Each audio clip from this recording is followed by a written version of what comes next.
La culture assurantielle, on ne l'a véritablement pas dans notre pays. Pourtant, l'on devrait, car souscrire à un risque nous mettrait à l'abri de plusieurs désagréments.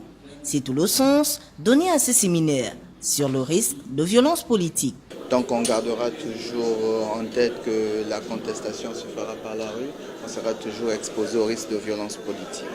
Il est à la portée de tout un chacun de pouvoir assurer ses biens en cas de dommages lors d'émeutes ou de grèves. Cette formation déjà nous donne des outils qui nous permettent de pouvoir tarifer ce genre de garanties, de pouvoir aussi commercialiser et expliquer en fait, on a là des outils un peu, commerciaux pour pouvoir vendre ce produit. Une décision politique peut amener les populations à se soulever et saccager des biens qui ne sont pas publics, mais des biens qui sont privés. Cette couverture permet d'offrir une meilleure couverture en cas de casse, de sabotage, de guerre dans notre pays. Se protéger des pertes liées aux guerres, de troubles à l'ordre public ou d'actes terroristes résultant en général d'une violence à caractère politique est une décision que l'on ne devrait surtout pas prendre à la légère.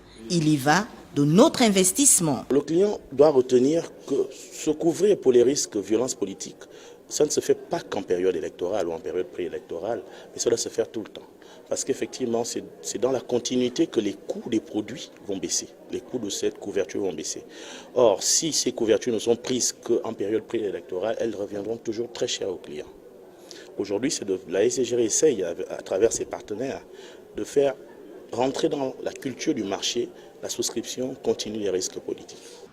L'objectif, recherché à travers cette rencontre, est de renforcer les capacités de souscription, de développer la branche et surtout permettre aux autorités de créer un cadre institutionnel favorable à la protection des intérêts financiers des personnes morales et physiques.